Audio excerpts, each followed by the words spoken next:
Allora, buongiorno a tutti. Direi il Veneto proprio una bella squadra, però se i trevisani e i veneziani si dessero un po' più da fare, non in telemedicina, avremmo il 20% della Serie B. Già il Verona quest'anno è tornato su uno. Il Padova per un pelo non è andato in Serie A. Allora ringrazio Arsenal che mi ha invitato, ringrazio Dario per la sua tenacia, per la sua bravura anche nel portare avanti in maniera corale e in rete questa iniziativa, e anche mi complimento, non so se è in sala col professor Scienza, soprattutto per il suo entusiasmo e simpatia contagiosa. Allora rapidamente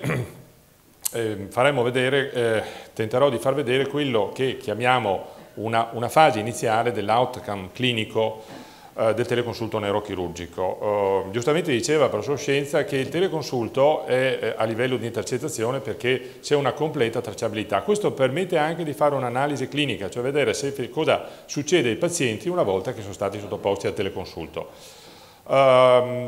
Questo è solo una fase iniziale perché si potrà anche andare a capire dal punto di vista di outcome clinico, cioè sull'efficienza, sulle autonomie, sulla situazione clinica del paziente, che fine farà. Allora, vediamo un po' se questo va avanti. Eccolo qua. Vabbè, Vicenza, a provincia, 4 aziende ULSS, un'unica neurochirurgia, come diceva, molto efficiente quella di Vicenza, l'ULSS di Arzignano e l'ULSS di Bassano. Arzignano è partita nel luglio del 2008 col teleconsulto neurochirurgico, Bassano è partita nel gennaio del 2009, poi però si è in maniera molto rapida e adesso sta quasi superando Arzignano come diciamo utilizzo del teleconsulto, Tiene è in fase di start-up. Quindi abbiamo tentato di fare quest'area vasta che vuole raccogliere quei percorsi assistenziali di area vasta provinciali che vengono supportati da una rete telematica. Lascio diciamo perdere queste cose, ovviamente una minima di tecnica, qui c'è anche ovviamente il nostro maestro Claudio Saccavini. Chiaramente questo progetto è importante perché è uno dei pochi in Italia che ha completamente acquisito quanto ha detto il tavolo della sanità elettronica, e quindi le modalità di interoperabilità, di federalismo informatico sanitario sono state completamente rispettate. Questa è la nostra architettura che permette di accedere al dato, un'architettura che è diciamo vendors independent, nel senso che è la stessa architettura per le 4 aziende ULSS pur con diciamo strumentazioni diverse. C'è anche il puntatore, qual è, scusa? Questo. C'è anche, se vedete, ecco no, sto tornando indietro, eccolo qua, c'è anche, se vedete, un gestore centrale del dato per cui tutti i teleconsulti vengono comunque, il pacchetto teleconsulto, storati in un gestore, in uno storage che è all'esterno delle 4 aziende ULSS, dove c'è un hash, un'impronta che traccia e permette anche l'archiviazione legale sostitutiva. Dataset clinico chiaramente è quello di Health Optimum. Come vedete da noi come anche dalle altre parti il medico compila i dati dell'evento, compila tutte le schede cliniche. Chiaramente non abbiamo percorsi obbligati perché essendo teleconsulto d'urgenza il medico non deve necessariamente compilare tutto, ma l'importanza, come diceva il professor Scienza, è l'urgenza. E quindi ci sono queste schede da compilare. Abbiamo declinato anche, stiamo partendo anche noi con il teleconsulto che è polispecialistico sullo stroke, stiamo partendo da Noventa su Vicenza e si partirà anche, qui c'è anche il direttore generale, da Asiago su Bassano.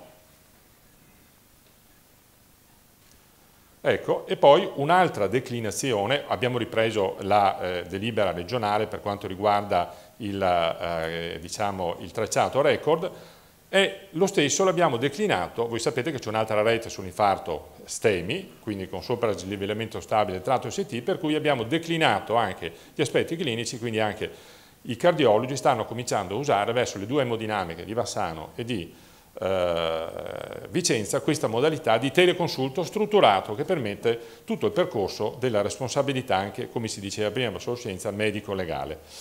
Ecco, allora, adesso, detto questo, è importante perché quello che ha detto anche il professor Scienza, perché si riesce a marcare i tempi di lavoro. Questo secondo me mette in sicurezza il medico, ma anche il paziente.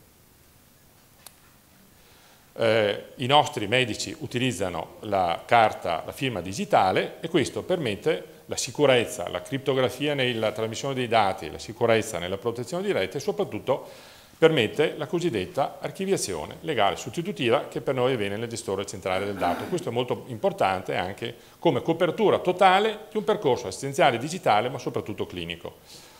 Questi sono i dati partiti nel 2008, sono per semestri. Noi siamo circa a 250 teleconsulti per ULSS, circa 250 ne fa Arzignano su Vicenza e Bassano su Vicenza. Vedete anche la barretta dell'ULSS 6, perché anche Vicenza su Vicenza, cioè da 90 su Vicenza, si comincia a fare teleconsulto per ictus, quindi per attivare la trombolisi anche in assenza di trombolisi sistemica, chiaramente in assenza di un clinico. Qui è la tipologia. Andiamo più sul clinico, le tipologie di teleconsulto nel 58% sono non traumatici adesso, inizialmente, poi lo vedremo nel periodo di analisi che corrisponde al periodo di analisi di Arsenal, erano un po' di più i traumatici rispetto ai non traumatici, quindi noi stiamo vedendo che l'utilizzo del teleconsulto si sta distaccando dall'evento traumatico e sta andando anche in generale per tutti gli aspetti della neurochirurgia. Abbiamo preso in considerazione abbiamo verificato le SDO dei pazienti che sono rimasti dopo il teleconsulto o che sono andati in neurochirurgia, abbiamo preso in considerazione un periodo abbastanza sovrapponibile a quello che riporta i report dei dati del volume che vi hanno consegnato, un periodo da luglio del 2008 a luglio del 2010. Chiaramente il primo semestre è un semestre di avvio, quindi i teleconsulti non erano molti, e sono comunque 506 teleconsulti, 392 pazienti, 29% trasferito. Adesso questo numero è un po' diminuito, come vedete, comunque in linea con i dati regionali. E quindi il 71%, 277 ricoveri, come diceva il professor Scienza, non diciamo che non sono andati ad intasare, ma ricoveri non appropriati che non sono stati fatti. Vedete, in questo caso, e stiamo parlando oramai quasi un anno fa, il 61% era traumatico e il 39% era non traumatico. Adesso c'è un'inversione di tendenza che sarebbe simpatico verificare anche se c'è nelle altre province. Vedete la omologia fra Bassano e Vicenza nei pazienti non trasferiti, quindi la barra azzurra rispetto alla barra bordeaux. Altro dato interessante, questo permette di capire che c'è ancora uno spazio nella non trasferibilità del paziente, perché dei pazienti trasferiti il 45% è stato sottoposto a intervento, il 55% non ha subito interventi. Questo è un dato da analizzare perché chiaramente potevano essere pazienti che per condizioni cliniche, per gravità, dovevano comunque essere afferiti a una neurochirurgia, però comunque metà sono stati operati e metà non sono stati operati. E questo è anche un dato da analizzare. Quali sono le diagnosi più comuni? L'emorragia subarachnoidea di tipo traumatico, il 35%, l'emorragia cerebrale non traumatica, il 18%, l'emorragia subarachnoidea, il 9%, la concussione, l'8,3% e la frattura della colonna vertebrale, l'8%. Ecco, vedete anche quali sono le unità operative richiedenti. Abbiamo fatto questo benchmarking per carino perché vedete non c'era stato nessun accordo, fra Arzignano e Bassano c'è una quasi completa sovrapponibilità. Pronto soccorso di Bassano, vedete 116 teleconsulti, pronto soccorso di Arzignano 116 teleconsulti. Noi ad Arzignano c'è un pronto soccorso abbastanza grosso a Valdagno, 70 teleconsulti, ad Asiago pronto soccorso più piccolo, 10 teleconsulti, gli altri due reparti leader nella richiesta di teleconsulto, la neurologia, come abbiamo visto anche a livello regionale, e la rianimazione.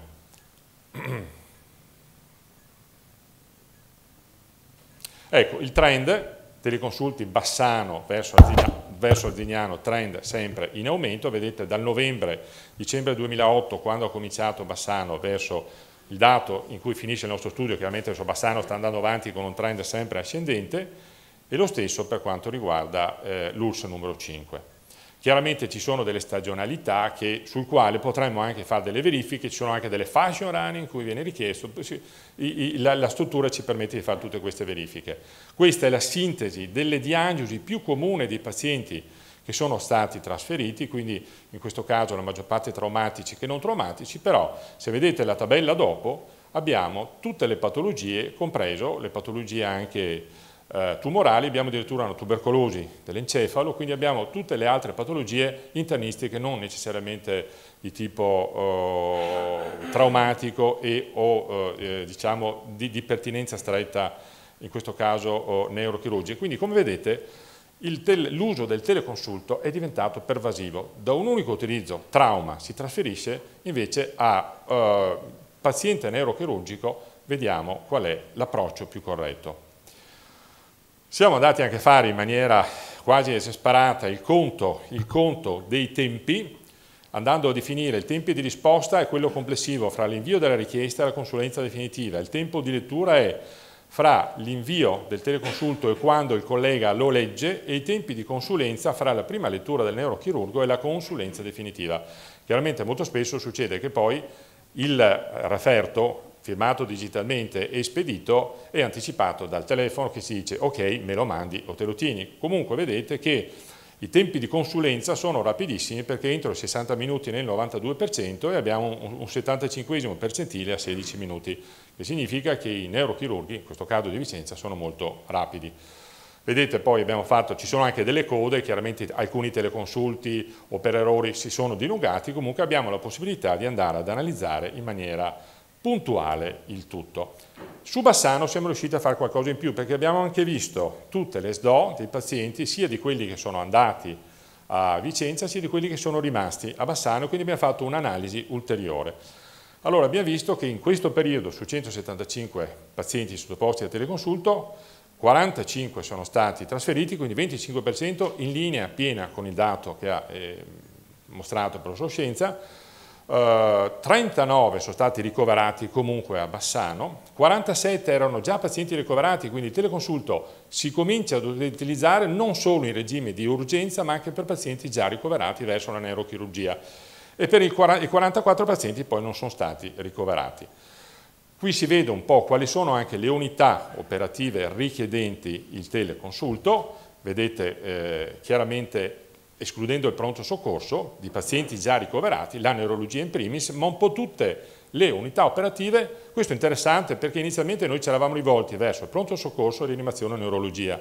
Adesso invece un po' tutte le unità operative, questo è un fenomeno auto-organizzato chiaramente che abbiamo verificato in Bassano, sono in grado e hanno voluto, quindi è stata anche questa pervasività del teleconsulto, chiedere il teleconsulto.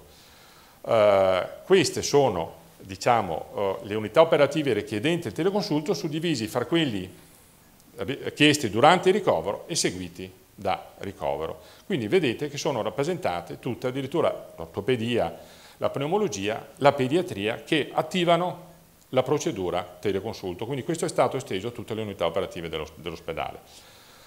Dei pazienti che sono di Bassano, che sono andati in neurochirurgia, poi cosa hanno fatto? Chiaramente una parte sono stati sottoposti di nuovo, ma pochi, vedete, tutto sommato, il 5%, i numeri sono bassi, cioè erano 47 pazienti, 10 sono stati passati alla chirurgia massillofacciale, significava che prevaleva l'aspetto massillofacciale rispetto all'aspetto neurochirurgico. E quindi alcuni sono stati risottoposti, ma solo 2 in questo caso, alla TAC di risonanza, alcuni all'angiografia e 14, quindi un 40% sono stati sottoposti a intervento neurochirurgico. Quindi significa che comunque o c'era necessità di un ulteriore approfondimento di tipo diagnostico e comunque non tutti i pazienti sono stati operati. Forse c'è ancora uno spazio per migliorare l'efficienza del teleconsulto. Quali sono peraltro, e sto concludendo, le patologie non traumatiche? Sono malattie cerebrovascolari, si comincia a chiedere teleconsulto anche per i tumori, altre patologie, addirittura una lipidosi, patologie rare, strane, e anche altre patologie non necessariamente legate con la prevalenza primaria di tipo neurologico, come vedete cardiopatia, insufficienza respiratoria o d'altro. Gli sviluppi, aspetta che ho accelerato troppo, gli sviluppi adesso per quanto riguarda l'uso dell'infrastruttura, si sta partendo fra Noventa e Vicenza per quanto riguarda il teleconsulto per l'ictus, si partirà anche, e qui c'è anche il direttore generale, quindi da Asiago per Bassano. Stiamo attivando, non era stata citata una cosa parallela, una rete di telepatologia a livello provinciale utilizzando per la parte dell'istopatologia la stessa architettura, e è in fase di start-up anche il teleconsulto per l'infarto STEMI. 5, 4, 3, 2, 1. Vi ringrazio per l'attenzione. Buongiorno.